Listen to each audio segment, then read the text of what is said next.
আসসালামু আলাইকুম, আশা করি সবাই অনেক ভালো আছেন। চলে আসলাম নতুন আরেকটি ভিডিও নিয়ে। আমরা সবাই মিলে চলে আসছি রূপনগরে আপনাদের ভাইয়ার বন্ধুবান্ধবকে নিয়ে। আর রূপনগরের আরেকটি ভিডিও কিন্তু আমি দিয়েছিলাম, তখন এই জায়গায় অনেক পানি ছিল, নৌকা দিয়ে চলাচল করতে হয়েছিল। আর এখন দু চোখ যেদিকে যায় শুধু সরিষার ক্ষেত আর সরিষার ক্ষেত। আসলে এই জায়গাটার নাম যেমন রূপনগর, তেমনই এর এক এক সময় এক এক রূপ দেখা যায়। যেমন আগে দেখেছিলেন যে এই জায়গায় শুধু পানি ছিল, আর এখন শুধু সরিষার ক্ষেত আর সরিষার ক্ষেত। সবাই কিন্তু এক এক সময় এক এক সৌন্দর্য উপভোগ করতে এই জায়গায় চলে আসে, তাই আমরাও চলে আসলাম এই জায়গাতে। এসে দেখতে পাচ্ছি যে আমরাই মনে হয় সবার শেষে আসলাম, কারণ সরিষার ফুল থেকে সরিষা হয়ে গেছে আর ফুল একেবারেই কমে গেছে। যাই হোক, তারপরেও আসলাম সবাই মিলে একটু ঘোরাঘুরি করতে। আর এই জায়গায় একটা মজার ব্যাপার হচ্ছে, যারা ক্ষেতের মালিক তারা কিন্তু লাঠি নিয়ে বসে থাকে। আমরা সবাই হাসাহাসি করছিলাম, কারণ এই জায়গায় অনেকেই আছে যে ক্ষেতের মধ্যে ঢুকে ছবি তুলে আর অনেক ফসল নষ্ট করে, এজন্যই তারা এই কাজটি করে। তুমি করো একটু ভিডিও। কেডা এই যে তোমার ভাবি। আসসালামু আলাইকুম। মিস করতেছি ওরে।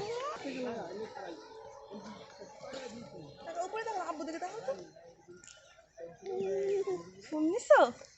ফুল নিয়েছো? ফুল নিয়েছো?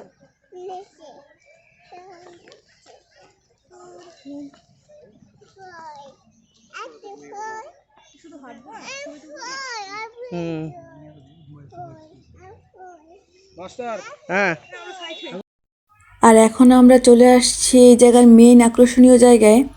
আর এটা হচ্ছে এই জায়গায় সরাসরি মধু চাষ করা হয় এবং সরাসরি মধু ভাঙানো হয়।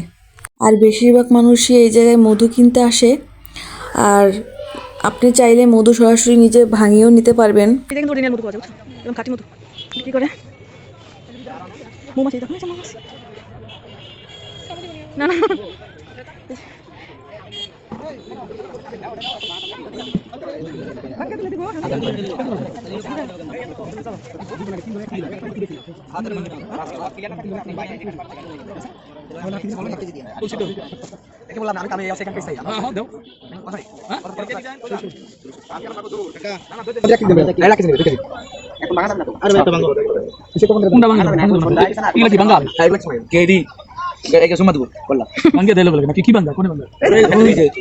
ও কালো জিরা,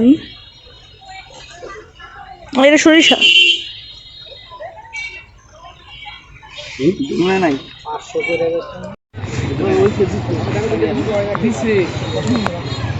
দেখো খামড়তে না দেয়। আচ্ছা আচ্ছা, ঠিক আছে, সরাসরি ভাঙাই দিবেন। মনে বলে দৌড় দিন না, মনে বলে দৌড় দিন না, দৌড় দিলে বেশি কামড় দেয়, মরবে না এদিকে দাঁড়াও, দাঁড়াও, এই কামড় দিব না, কামড় দেবো না, দৌড় দিলে কামড় দেবো। তুমি দাঁড়াও, কিছু বলবো না, তুমি ওই জায়গায় দাঁড়াতে। এই চুট মতো দাঁড়াবেন, ওকে ওকে। চুট মতো করেন না। কি দিয়ে নিছেন আপনার আগে? তুমি এনাসিন এনাসিন দেখো, আর দেখতে পারবা না, দেখো আসো, দেখো। দুটি পারো না, আমার ভয় লাগতেছে কিন্তু আমার ভিডিও ময়লা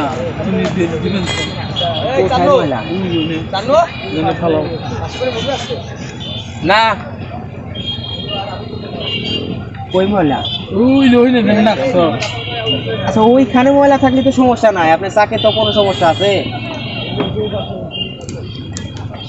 বুঝবে বললে ওইটা আছে নিশ্চয়ই।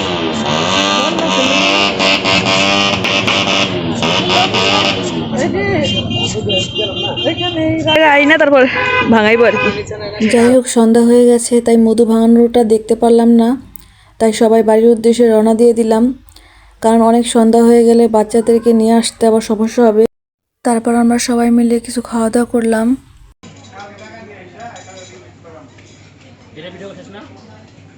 এবার আপনি খেতে পারেন।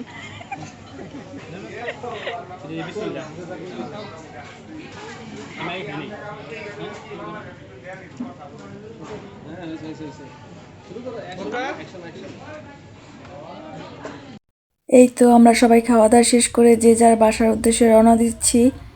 আর ভিডিওটা ভালো লাগলে সবাই লাইক, কমেন্ট অ্যান্ড শেয়ার করবেন। আর সবাই ভালো থাকবেন। আল্লাহ হাফেজ।